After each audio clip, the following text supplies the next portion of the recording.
Hello and welcome. आशा करता हूँ कि आप सब अच्छे होंगे। वी मेकर में आपका स्वागत है। तो दोस्तों, हम आज शुरू करने जा रहे हैं डाका गाज का सेकंड पार्ट। अगर आप लोगों ने फर्स्ट पार्ट नहीं देखा है तो उसकी लिंक आपको डिस्क्रिप्शन में मिल जाएगी। तो हमें थोड़ा रिकॉल करता हूँ कि मैंने पहले पार्ट में क्या बोला था। मैंने पहले पार्ट में बोला था कि जो ये पहले ये पॉइंट इस डाका घास की तारीफ़ें करता है कि ये डाका घास कैसा है। एंड सेकंड चीज़ वो कहता है कि मेरी दादी जान बहुत ज़्यादा इसे मिस करते, वो इसकी तारीफ़ें करती रहती हैं और कहती हैं कि अब इसे कोई बनाने वाला नहीं है क्योंकि अब ये पूरी तरह से डिक्लाइन हो चुका है ये आर्ट। ओके, अब हम शुरू करने जा रहे हैं आज का topic. She wore it once and heirloom sari from her mother's dowry. तो इसकी दादी को ये मिली थी डाका गाज एक साड़ी के ज़रिए उसको ये डाका गाज का कपड़ा मिला था। वो इसकी बहुत तारीफ़ें करती थी और इसको ये बहुत ज़्यादा उसको पसंद था ये, क्योंकि ये एक हेयरलूम साड़ी थी। Heirloom sari in the sense ये ख़ानदानी साड़ी थी और ये इसको दहेज में मिली थी, डावरी में मिली थी। किसने दी इसको ये डावरी? अपनी माँ ने इसको ये डावरी दी। मगर जो इसकी माँ थी, किसकी माँ थी? आगा शायद अली की जो ग्रैंड मदर थी, इसकी माँ, उसको भी ये डावरी में मिली थी। रिवाज चल रहा था, ये बेटी बेटी को देती थी अपने डावरी में। Proved genuine when it was pulled all six या थ्रू ए रिंग। तो ये एक अच्छी उम्दा साड़ी थी, ये काबिल तारीफ थी। क्यों काबिल तारीफ थी? ये बहुत ज़्यादा अच्छी बुनी हुई थी, अच्छी अच्छी तरह से इसको वीव किया गया था। ये बहुत ज़्यादा लाइट थी, ये बहुत ज़्यादा डेलिकेट थी। अगर इसे अंगूठी से निकाला जाए तो ये पूरी की पूरी 6 यार्ड निकलती थी। तो यहाँ पे इसने इमेजरी यूज़ किए, एक मैजिकल ट्यून पॉइंट ने यहाँ पे यूज़ किया। किसकी तारीफ़ करते हुए? डाका गाज की साड़ी को तारीफ़ करते हुए। ये कहता है कि ये इतनी डेलिकेट थी, इतनी सॉफ्ट थी, इतनी लाइट थी। अगर इसको अंगूठी से निकाला जाए तो ये पूरी की पूरी साड़ी एक अंगूठी में निकल सकती है। तो इतनी वो क्या ना डेलिकेट थी ये sari. Years later, when it tore, many handkerchiefs was embroidered with golden thread paisleys। बहुत सालों के बाद इस डाका गाज की साड़ी को छोटे छोटे हैंड करचप उसमें काटा गया। इनको इसको छोटे छोटे रुमालों में काटा गया और इन सभी हैंड करचप्स पे नक्शी निगारी की गई थी। किसकी नक्शी निगारी की गई थी? गोल्डन थ्रेड पैजली की। बहुत ज़्यादा अच्छी तरह से नक्शी निगारी की गई थी। किसकी?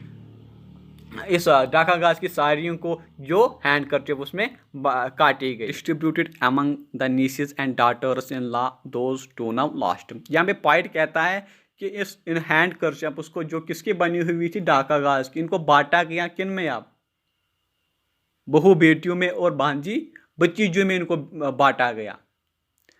तो ये यहाँ पे ये दो एंगल पे डिस्क्राइब करता है, टू वेज पे यहाँ पे डिस्क्राइब करता है। एक जो ये इनको यहाँ पे क्वेश्चन अराइज होता है कि ये डाका गाज औरतों में क्यों बांटा गया, ये मर्दों में क्यों नहीं बांटा गया? बिकॉज ये माना जाता है कि womens are the preservers of their culture.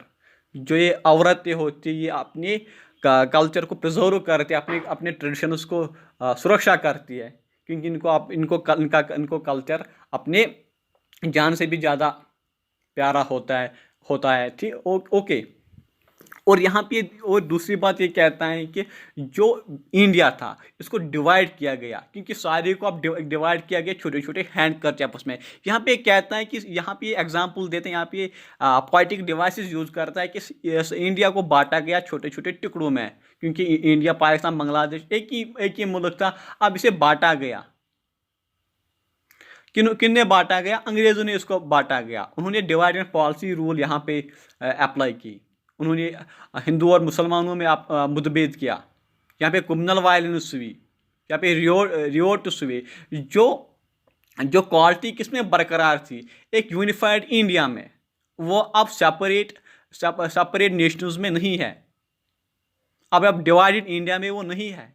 जो किसमें वो क्वालिटी महफूज थी एक यूनाइटेड इंडिया में, जहाँ पे मुसलमान और हिंदू का एक भाईचारा था, जहाँ पे हिंदुस्तान और मुसलमानों के भाईचारे की मिसाल कायम थी। दीज टू नाउ लॉस्ट, अब ये ख़त्म हो चुका है। कौन ख़त्म हो चुका है? जो यूनिफाइड इंडिया में जो क्वालिटी थी, भाईचारा था, एक स्ट्रेंथ थी, अब वो कायम नहीं रहा है, वो अब ख़त्म हो चुका है। दूसरी बात एक कहता है कि जो वो डाका गाज की पूरी पॉलिसी किसी साल की सारी में जो वो क्वालिटी थी, फ्लेक्सिबिलिटी थी, डेलिकेसी थी, वो अब इन छोटे छोटे टुकड़ों में नहीं है। अब उनमें वो रगबत नहीं रही, उनमें वो अट्रैक्शन नहीं है, उनमें वो लव नहीं रहा है एक इंसान को, कि जो किस पे था, उस पूरी की पूरी डाका गाज की सारी पर। Okay, in history we learn the hands of weavers were amputated, the looms of Bengal silenced. देखो ये इंपॉर्टेंट है, इंटरेस्टिंग सेंटेंस है। हिस्ट्री गवाह है, हिस्ट्री में लिखा हुआ है कि इंडिया की जो वीवर्स है, इंडिया की जो हैंडीक्राफ्ट्स थे, उनके हाथों को काटा गया। किन्होंने काटा गया और क्यों काटा गया? अंग्रेजों ने इनको काटा गया, कॉलोनियल रूल ने इनको काटा ये हाथ। क्यों काटा? बिकॉज वो यहाँ की जो ट्रेडिशनल इंडस्ट्री थी, नेटिव इंडस्ट्री, वो इनको डिस्ट्रॉय करना चाहती थी, क्योंकि वो अपने मार्केट्स को यहाँ पे प्रोटेक्ट करना चाहते थे। वहाँ पे वो कॉलोनियल रूल यहाँ पे अपने इंटरेस्ट्स को प्रोटेक्ट करना चाहते थे। सो डैट दे एम्प्यूटेटेड, उन्होंने किनके हाथ काटे? जो डाक कागज बनाने वाले थे, उनके हाथ काटे। द लूमस ऑफ बंगाल साइलेंस्ड, जो ये बंगाल के लूमस है, यहाँ पे उसने पर्सोनिफिकेशन यूज की है। लूमस मीन्स धागे। वो खामोश रहे, उन्होंने कोई प्रोटेस्ट नहीं किया। ये क्यों नहीं उनको प्रोटेस्ट किया? Because British that time was Paramount. तो ये कैसे उनके खिलाफ आवाज़ उठा सकते थे? अगर उठाते भी, उनको सप्रेस किया जाता था, उनको मारा जाता था, उनको जेल भेजा जाता था, और कुछ सज़ा दी जाती थी। तो इनके हाथ इसलिए भी काटे गए क्योंकि ये स्किल वीव करने का स्किल है, ये अपने बेटों को न सिखाए, अपने जनरेशन नेक्स्ट जनरेशन का न सिखाए। बिकॉज वो यहाँ पे सिर्फ और सिर्फ क्या, अपने इंटरेस्ट्स को प्रोटेक्ट करना चाहते थे। कौन? अंग्रेज लोग, colonial rule. And the cotton shipped raw by the British to England, जो यहाँ पे कॉटन था, मैंने बोला है कि डाका गाज कॉटन का क्लोथ है। अब यहाँ पे नहीं बनाया जाता था कॉटन का क्लोथ। क्यों नहीं बनाया जाता था? क्योंकि जो कॉटन रॉ मटेरियल है, वो कहाँ पे भेजा जाता था? लंदन में। अब वो उसको लिया जाता था, वो वहाँ पे मशीन गुड्स इसको बनाते थे। तो वो मशीन गुड्स आप वो खरीदते थे कहाँ पे? इंडिया में। तो इंडिया ने अपनी इंटरेस्ट को सेक्रीफाइस किया। किसके लिए? ब्रिटिश इंटरेस्ट्स के लिए। उनको फोर्स किया जाता था ऐसा करने पे। तो यहाँ का जो रॉ मटेरियल था वो आप जाता था इंग्लैंड, वहाँ पे आप वो इंडस्ट्रियल गुड्स बनाते थे और बेचते थे किनको? इंडिया को। तो यही कहता है कि अब इसीलिए इसी तरह हमने देखा था कि इसी तरह ये आर्ट क्या डिक्लाइन हुआ, ख़त्म हुआ। अब इसे कोई नहीं जानता है कि आप डाका गाज कैसे व्यू करें। History of little used her, my grandmother just sees. ये मेरी ग्रैंड मदर अब कहती है कि मुझे अब कोई हिस्ट्री में दिलचस्पी नहीं रही, मुझे अब हिस्ट्री को क्या करना है। क्योंकि ये जब मैं हिस्ट्री पढ़ती हूँ कि मुझे वहाँ पे तकलीफ पहुँचती है, मुझे वहाँ पे एक दर्द महसूस होता है। कौन सा दर्द उसको महसूस होता है? कि डाका गाज को ख़त्म किया गया, इस हमारे ट्रेडिशनल आर्ट को ख़त्म किया गया, हमारे कल्चर को ख़त्म किया गया, जिससे मैं मोहब्बत करती, जिससे मुझे शफ़क़त थी, जिसमें अट्रैक्शन थी, वो अब नहीं रहा। तो मैं क्यों हिस्ट्री पढूं? और यहाँ पे ये भी कहती होगी कि मुझे अब हिस्ट्री पढ़ने में अब मज़ा नहीं आता है। क्यों मज़ा नहीं आता है? बिकॉज जो ओरिजिनल हिस्ट्री लिखने वाले थे अब वो नहीं रहे, जो ये डाका गाज की तारीफ़ें करते थे वो नहीं रहे। तो मुझे आप हिस्ट्री को करना क्या है? How the machine of today seems so coarse and dead only.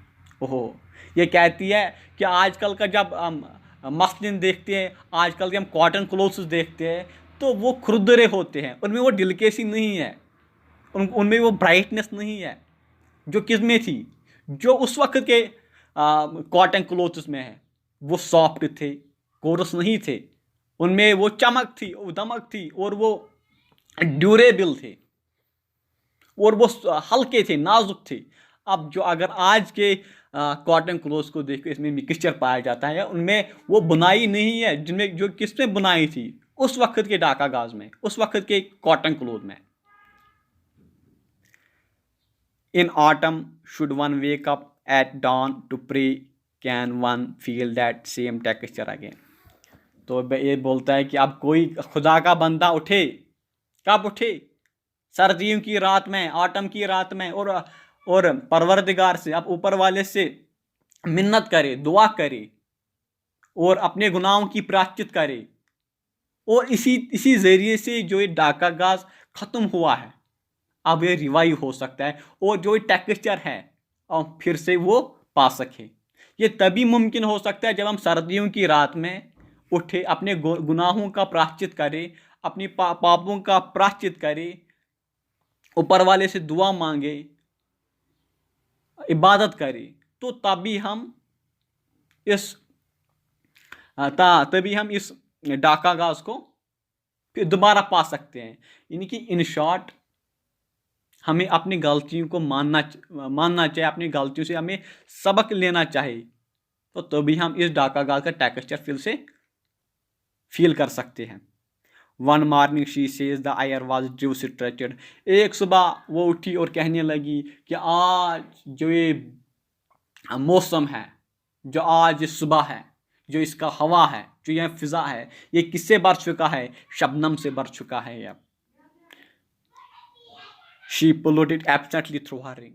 तो वो हवा वो अपनी अंगूठी से निकालने लगी। क्यों निकालने लगी? बिकॉज उसको लगा कि ये हवा अब, क्योंकि वो हवा में ढाका गाज को महसूस करने लगी। क्योंकि यहाँ पे देखना चाहिए कि वो इमेजिन कर रही कि मैं क्योंकि उसको किसकी याद आ गई? ढाका गाज की याद आ गई। तो यहाँ पे हमें देखने को मिलता है कि जो आगा शायद अली की जो ग्रैंड मदर थी, वो कितना अपने इस ट्रेडिशन से प्यार करती थी, रगबत रखती थी, और बहुत ज़्यादा अट्रैक्ट थी, और वो कैसे आवाजारी करती इस आर्ट को ख़त्म किया गया। इन शॉर्ट हम ये कहते हैं कि जो ग्लोबलाइजेशन हुई, जो मिक्सचर हुआ हमारे कल्चर को, वो नहीं होना चाहिए। एंड और ये भी कहते हैं कि कैसे कॉलोनियल रिजिम ने हमारी यूनिटी को वो ठेस पहुंचाई, कैसे उन्होंने हिंदुस्तान को क्या डिवाइड किया।